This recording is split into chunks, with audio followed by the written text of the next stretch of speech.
"Get out," someone said, loud enough for the whole diner to hear. "We don't serve people who don't even know who they are." The laughter came quick, sharp, and careless, bouncing off the checkered floors and humming under the flicker of old fluorescent lights. She stood there in the middle of it, hands trembling just slightly, a worn jacket hanging loose on her shoulders like it didn't belong to her, like nothing did. I think I'm a doctor," she said, her voice soft, uncertain, almost apologizing for existing. "You think?" Another voice cut in. "That's not how that works, sweetheart." A few heads turned away, already bored, already done with her. Outside, the late afternoon wind pushed dust across the empty street, rattling the diner's front sign with a tired metallic clink, like even the town itself had lost patience. She took a small step back, then another, her eyes scanning faces that refused to meet hers, searching for something, recognition, kindness, anything, but finding only distance. And then there was a chair scraping softly against the floor. Not loud, not dramatic, just enough to be noticed by the few who still cared to look. Ethan Cole stood up slowly, his boots worn, his flannel sleeves rolled to his forearms, a man who looked like he carried more weight than his frame should allow.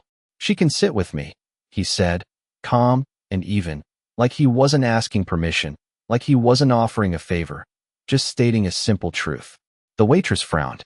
"Ethan, you don't even know her." A pause. The hum of the lights grew louder, or maybe everything else had just gone quiet. Ethan glanced at the woman, then back at the room. "I don't need to," he replied. "She's still a person." A couple of people scoffed. Someone muttered something about trouble, but Ethan didn't argue. He didn't defend himself. He just pulled the chair beside his table out a few inches and waited.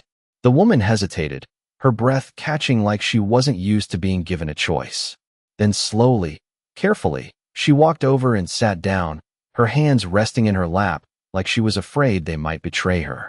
Up close, Ethan could see the exhaustion in her eyes, the kind that didn't come from one bad day, but from something deeper, something lost.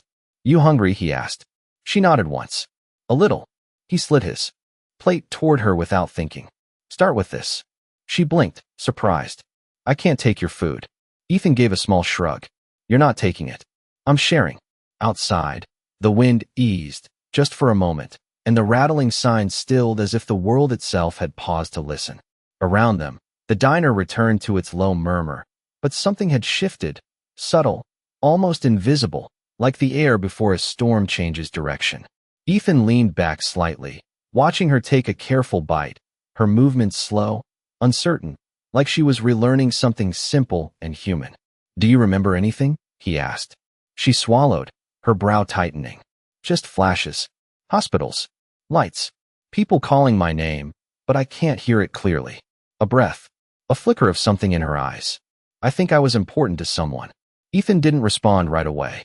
He just nodded once, as if that was enough, as if she was enough. And somewhere deep beneath the quiet, beneath the hum and the dust and the doubt, something unseen began to move, because the man everyone overlooked had just made a choice, and the woman everyone dismissed was carrying a truth that would soon leave an entire town in silence. The bell above the diner door gave a soft chime as it swung open again, letting in a thin stream of cool evening air that carried the scent of dry pavement and distant pine. And for a moment Ethan thought she might leave, that she might slip back into the quiet shadows she came from. But she did not move, not yet, her hands still wrapped loosely around the edge of the table, like it was the only solid thing she could trust. "You got a place to go?" Ethan asked, his voice low, steady, never pushing, just offering space for truth. She shook her head once. "I tried to remember a street, a house, anything," she said softly. "But it is like everything is behind a locked door." From across the room someone muttered, "Sounds like trouble," and another replied, "Or a story that is not true," their words floating just loud enough to land, just quiet enough to pretend they did not mean harm. Ethan did not turn. He did not react. He just nodded slowly, as if her answer made perfect sense. "All right," he said. "Then we start simple." She blinked. "Simple." "Yeah," he replied, leaning back slightly, the wooden chair creaking under his weight. "You are here. You are safe. That is enough for tonight." The waitress approached, hesitant, setting down a glass of water without meeting the woman's eyes. "You covering for her?" she asked Ethan quietly. I am not covering, he said. I am helping. A pause. The clink of silverware from another table. The low hum of an old refrigerator behind the counter. You always do this, she pressed. Ethan gave a faint, almost tired smile. Only when it matters. The woman looked between them, confusion flickering across her face like a light trying to stay on. Why? She asked, her voice barely above a whisper. Why would you help me? 3 beats of silence. Ethan exhaled slowly, his gaze drifting for just a second toward the window where the last of the daylight stretched thin across the empty street. Because someone should have, he said simply. That answer seemed to settle something in the air, not loudly, not dramatically, but enough that the tension in her shoulders eased just a fraction. Outside, a pickup truck rolled past at 20 miles per hour, its tires crunching softly against gravel, the sound fading into the distance like a memory that refused to stay. Ethan reached into his pocket and pulled out a small folded receipt, flipping it over and grabbing a pen from the table. You remember your name at least? He asked. She hesitated, her brow tightening as if the effort itself caused pain. Claire, she said finally. I think. Claire. He wrote it down carefully. Claire, he repeated, as if anchoring it in place. That is a good start. She watched him, something cautious but curious growing behind her eyes. What about you? She asked. Ethan, he replied. Ethan Cole. She nodded slowly, repeating it under her breath like she was trying to hold on to something real. Ethan. Another quiet moment passed, the kind that usually makes people uncomfortable, but neither of them rushed to fill it. Then Ethan stood, reaching for his jacket. Come on, he said. She looked up, uncertain. Where? Home, he answered. A few heads turned again. A chair creaked somewhere behind them. You are serious? Someone said under their breath. Ethan did not look back. He just met Claire's eyes, steady, unshaken. It is not much, he added, but it is warm, and it is quiet. Claire hesitated, her fingers tightening slightly against the edge of the table, caught between fear and something she had not felt in a long time. Trust. And then, without fully understanding why, she stood. The drive was quiet, the kind of quiet that settled deep into the bones, broken only by the low hum of Ethan's old pickup and the soft rattle of something loose in the glove compartment that tapped every few seconds like a clock, counting moments no one could see. Claire sat in the passenger seat with her hands folded in her lap, her eyes tracing the dark outline of trees passing by, tall and endless, their shadows stretching across the narrow 2-lane road like fingers reaching for something just out of sight. You always pick up strangers from diners? She asked gently, her voice steadier now, but still carrying that fragile edge of uncertainty. Ethan kept his eyes on the road. Not always, he said, just when it feels like the right thing to do. A brief pause followed, filled with the distant chirp of crickets and the occasional beam of headlights passing in the opposite direction, each one flashing across Claire's face like a flicker of memory trying to break through. And this feels right? She asked. Ethan nodded once. Yeah, he said simply. It does. The truck turned onto a gravel road, the tires crunching louder now, sending small clouds of dust drifting behind them in the cool night air. Up ahead, a modest house came into view, a single story with a worn wooden porch and a porch light that cast a warm amber glow onto the yard, steady and inviting like it had been waiting. Claire's breath caught slightly. This is your home? She asked. It is, Ethan replied, pulling the truck to a stop. For a moment, neither of them moved. The engine idled, then went still, and with it came a deeper silence, one that wrapped around the space like a blanket. Inside the house, a faint light flickered through the curtains, and then the front door opened. A small figure stepped out onto the porch, barefoot, her hair pulled into a loose braid that had come undone at the ends. Dad, she called softly. Ethan stepped out of the truck, his expression softening in a way that only happened for one person in the world. Hey, kiddo, he said. You are still up? The girl crossed her arms lightly. You said you would be home before 8, she replied, her tone not angry, just honest, the way children speak when they still believe time should always mean something. I know, Ethan said gently. I got held up. Her eyes shifted past him, landing on Claire, who had just stepped out of the truck, hesitant, unsure where to stand. The girl's gaze sharpened slightly, not unkind, just protective. Who is she? She asked. 3 words. Direct. Clear. Claire opened her mouth, but nothing came out.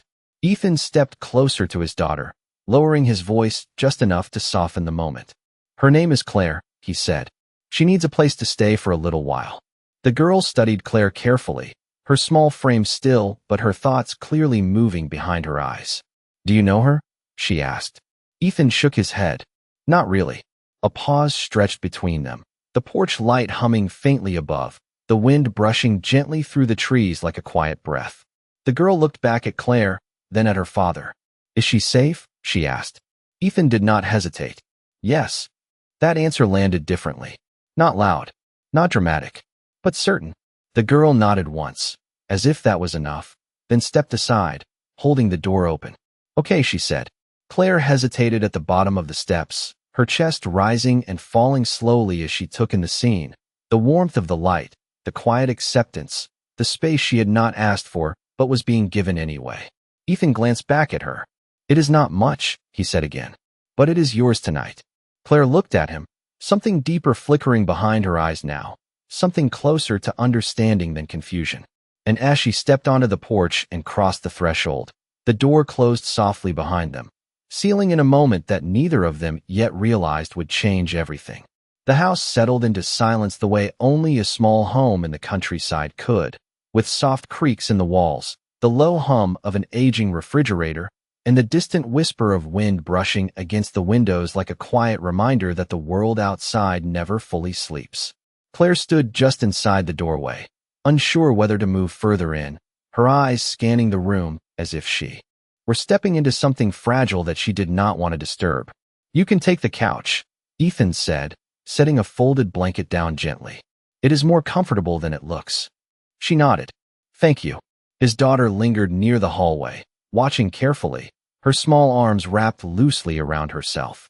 I am Lily, she said after a moment, her voice cautious but polite. Claire offered a faint, grateful smile. Claire, she replied softly. Lily studied her for another second, then gave a small nod, as if deciding something privately before disappearing down the hallway. The house grew quieter again. Ethan glanced at the clock on the wall, its second hand ticking steadily, then back at Claire. Bathroom is down the hall, second door on the left, he said. If you need anything, just ask.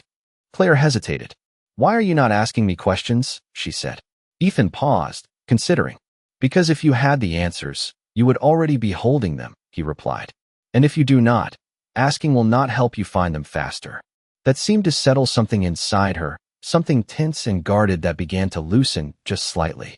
She nodded again, then sat down slowly on the couch, her hands resting on the blanket like she was grounding herself in its texture. Time passed quietly. The clock ticked. The lights hummed. And then, from down the hall, a sudden sound broke the stillness. A sharp intake of breath, followed by a small, panicked voice. Dad. Ethan was already moving before the second call came. He crossed the room in 3 quick steps, his boots thudding softly against the wooden floor. Claire stood instinctively, her body reacting before her mind could catch up. What happened?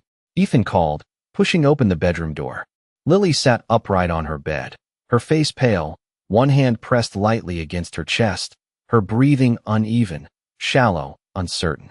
I cannot catch my breath, she whispered. Ethan's voice softened immediately. Hey, you are okay, he said, sitting beside her. Slow down. Breathe with me. He demonstrated, steady, controlled. But Lily's breaths remained irregular, her small shoulders rising too quickly, her eyes wide with confusion. Claire stepped into the doorway, her expression shifting in an instant.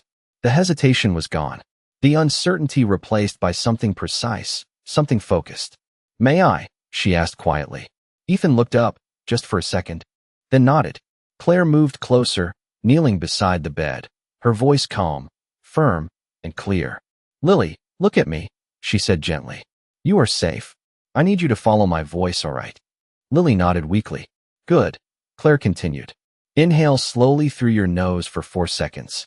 1, 2, 3, 4. She held up her fingers, counting steadily. Now exhale through your mouth. Slow. Controlled. The room seemed to narrow around her voice, everything else fading into the background.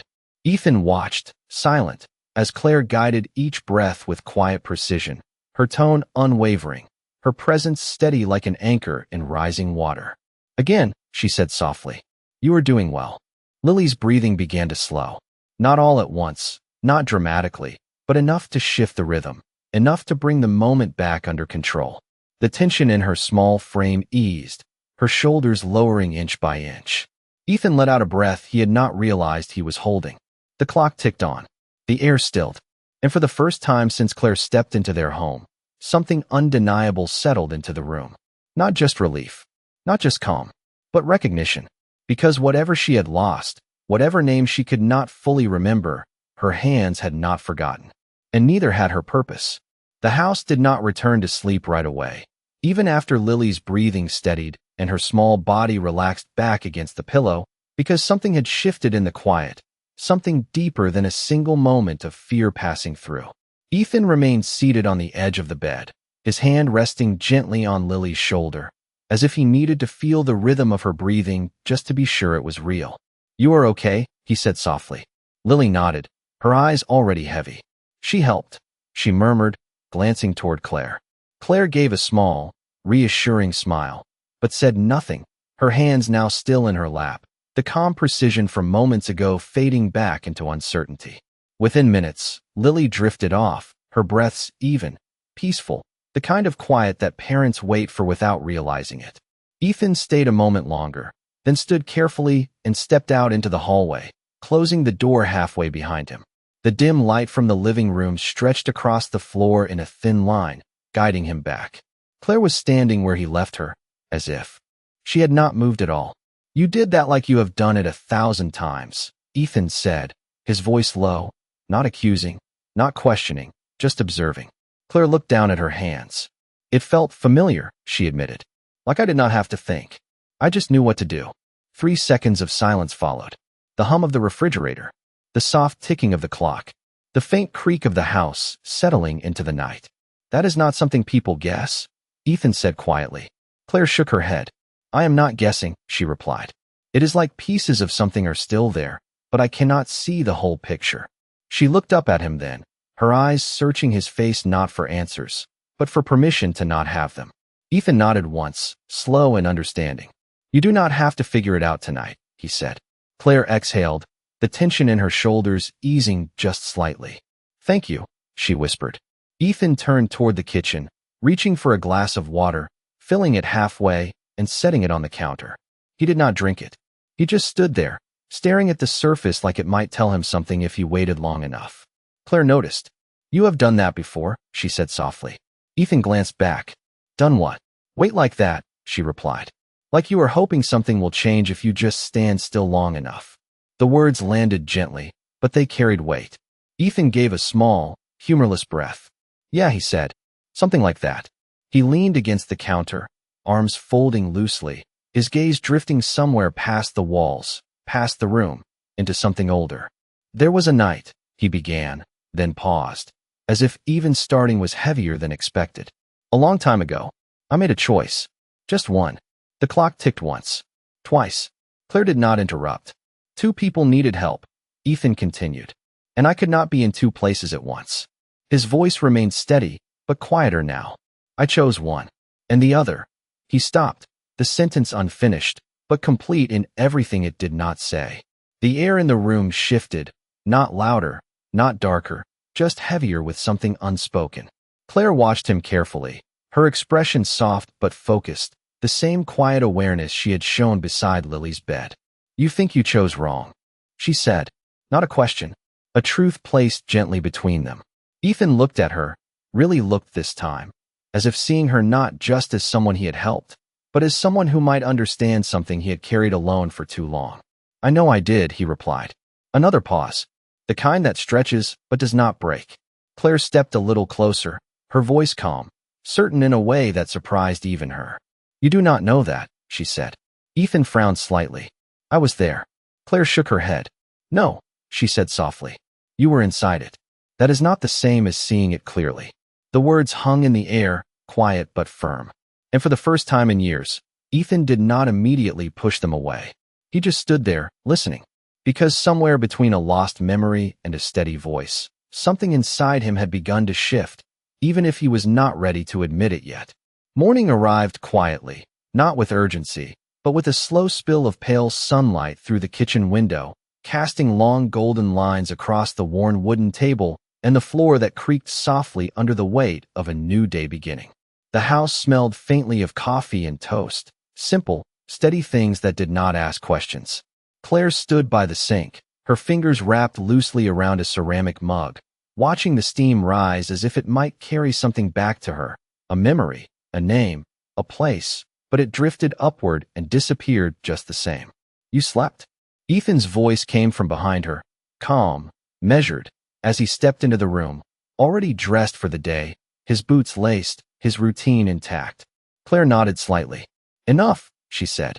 Lily sat at the table, swinging her legs gently, a bowl of cereal in front of her, her eyes moving between them with quiet curiosity. You breathe better than Dad, she said suddenly, matter of fact.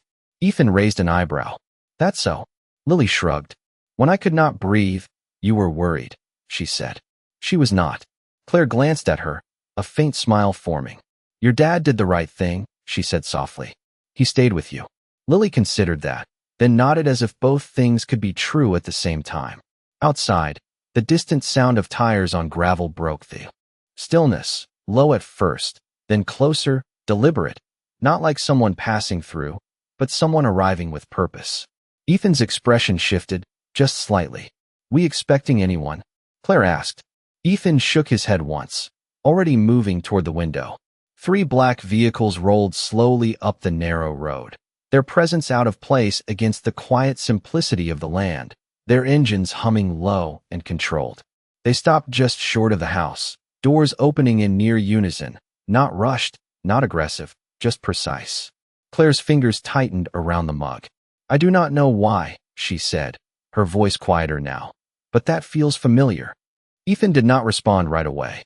He watched as 2 men and a woman stepped forward, dressed not in uniforms, but in something sharper, something deliberate, their posture carrying authority without needing to announce it. Stay here, Ethan said, his tone calm but firm. It is probably nothing. Lily looked up at him. It does not look like nothing, she said. Ethan gave her a small, reassuring nod. I know, he replied, but we are not going to assume the worst.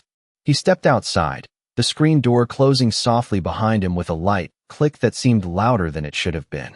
The morning air felt cooler now, the breeze sharper, as if something unseen had shifted direction. The woman leading the group stopped a few feet away, her eyes scanning Ethan quickly, assessing, calculating. Ethan Cole, she asked. That is me, he said evenly. She nodded once. We are looking for someone, she continued. A woman, early 30s, brown hair, about 5'6". A pause. The gravel beneath their shoes crunched faintly as the others shifted their weight. She may be disoriented, the woman added. Possibly confused. Ethan held her gaze. And what do you want with her, he asked. The woman's expression did not change, but something in her eyes sharpened. We need her to come with us, she said. It is important. Inside the house, Claire stood frozen near the window, her breath shallow, her heartbeat louder now in her ears than any sound outside. Fragments flickered at the edges of her mind, flashes of bright lights, voices layered over one another, urgency without context. Lily moved closer to her, her small hand reaching out instinctively. Do you know them? She asked quietly. Claire swallowed. No, she said, but her voice lacked certainty. Outside, Ethan crossed his arms slowly, his stance steady, grounded. You are going to have to be more specific than that, he said. Because nobody walks onto my land asking for someone without telling me why. The woman studied him for a moment longer, then reached into her coat, pulling out a thin folder. She opened it deliberately, turning it so he could see. Inside was a photograph. Clear. Undeniable. Claire. And for the first time since this began, the silence that followed was not just quiet. It was heavy with truth waiting to be spoken. The photograph did not lie, not in the way people sometimes do, not in the way memory can blur and bend around pain, because it held her exactly as she was meant to be seen, composed, steady, her eyes sharp with purpose, her posture unmistakably certain, a woman who knew exactly who she was and what she stood for. Ethan looked at it, then back toward the house, his expression unreadable but his mind already moving through something deeper than the moment in front of him. "That is her," the woman said, her voice calm, professional, but carrying a weight that suggested this was not just a simple search. Dr. Claire Whitmore. The name landed like a quiet echo, reaching the space between truth and recognition. Inside, Claire's breath caught, her fingers pressing lightly against the window frame as if grounding herself against something that suddenly felt unsteady. "Whitmore," she whispered, the word unfamiliar yet strangely close, like hearing a song you almost remember. Lily looked up at her. "That is you?" she asked. Claire shook her head slightly. "I do not know," she admitted. Outside, Ethan shifted his weight, his boots pressing into the gravel. "And why are you looking for her?" he asked. The woman closed the folder slowly, deliberate, controlled. "Because she disappeared," she said. "3 days ago, and there are people waiting on her." A pause. The wind moved lightly through the trees, carrying the faint scent of pine and something else beneath it, something tense. "What kind of people?" Ethan asked. The woman held his gaze. "The kind who trust her with lives," she replied.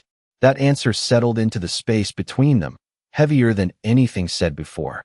Ethan nodded once, absorbing it, then glanced briefly toward the house again. "She is not in any condition to go anywhere," he said. "She does not even remember who she is." One of the men stepped forward slightly. "That is not uncommon," he said. "She has been under significant pressure." The woman lifted a hand subtly, stopping him from saying more, her focus returning to Ethan. "We can help her," she said, "but we need her to come with us." Inside, Claire's chest tightened, not from fear alone, but from something sharper, something pulling at the edges of her mind. Images flickered faster now. Bright surgical lights. Voices calling her name. A monitor beeping steadily. "Dr. Whitmore, we need you." She stepped back slightly, her breathing uneven again, but not panicked, just overwhelmed by fragments that refused to connect. Lily noticed immediately. "Hey," she said softly, reaching for her hand. "Breathe like you showed me." Claire looked down at her, and for a moment, clarity broke through the confusion. She nodded. "Inhale 4, she whispered to herself. "Exhale slow." The room steadied. Outside, Ethan crossed his arms again, his stance firm but not aggressive. "You said people are waiting on her," he said. "Then you also know she does not just disappear without a reason." The woman studied him carefully. "That is correct," she said, "which is why this is more serious than it looks." A brief silence followed. Then she added, more quietly, "There was a case." Ethan's eyes narrowed slightly. "What kind of case?" The woman hesitated, just enough to show this part mattered. "A testimony," she said. "A medical review that could change the outcome of a past incident." The words hung in the air, subtle but precise. Inside, Claire's head lifted slowly, as if something inside her had just been called by name. Outside, Ethan's expression shifted, not visibly to most, but enough that something old and buried stirred beneath the surface. "What incident?" he asked. The woman met his gaze without flinching. "A rescue decision," she said. "Years ago. One that was questioned." The gravel beneath Ethan's boots seemed to press harder against the ground. The air grew still, and for the first time since the photograph appeared, the story was no longer just about finding Claire. It was about something much closer, something that had been waiting, quietly, for its moment to be seen. The words did not rush. They did not explode into panic or confusion. They settled slowly into the space like dust and sunlight, visible only when you stopped and looked closely enough to see what had always been there. Claire stepped forward, her hand still loosely held in Lily's, her eyes no longer searching the room, but fixed on something beyond it, something rising from within her like a tide she could no longer hold back. "A rescue decision," she repeated softly, her voice steadier now, more grounded, as if each word was anchoring her to something real. Outside, Ethan did not move, but something in his posture tightened, not in fear, but in recognition, the kind that comes when a truth you tried to bury finds its way back to the surface without asking permission. "You said she testified," Ethan said slowly, his voice lower now. "About that night." The woman nodded once. "She was the attending physician who reviewed the case," she said. "Her findings were never fully presented." A pause followed, heavy but controlled, like a breath held too long. Inside, Claire closed her eyes briefly, and this time the images did not flicker randomly, they aligned. A hospital room. A chart in her hands. 2 names written side by side. 2 outcomes. 1 decision. Her breath caught, but she did not panic. She stepped forward again, releasing Lily's hand gently. "I remember," she said. The words were quiet, but they carried more weight than anything spoken before. Ethan's head turned toward the door, his eyes narrowing slightly, as if trying to hear something deeper than sound. "Remember what?" he asked. Claire opened her eyes, and when she spoke again, the uncertainty was gone. "You did not choose wrong," she said. The room stilled. Completely. Outside, the woman and her team exchanged a brief glance, not confused, but aware that something had just shifted beyond their control. Ethan's jaw tightened slightly. "You were not there," he said, but his voice lacked conviction now, as if part of him already knew what was coming. Claire shook her head. "No," she replied, "but I saw everything that mattered." She stepped closer to the door, her voice calm, precise, no longer searching but stating. "There were 2 patients," she continued. "One with visible injuries that looked critical, and one whose condition was hidden, internal, not obvious unless you knew what to look for." Ethan's breath slowed, his gaze fixed on her now, not resisting, just listening. Everyone believed the visible. "One should be saved first," Claire said.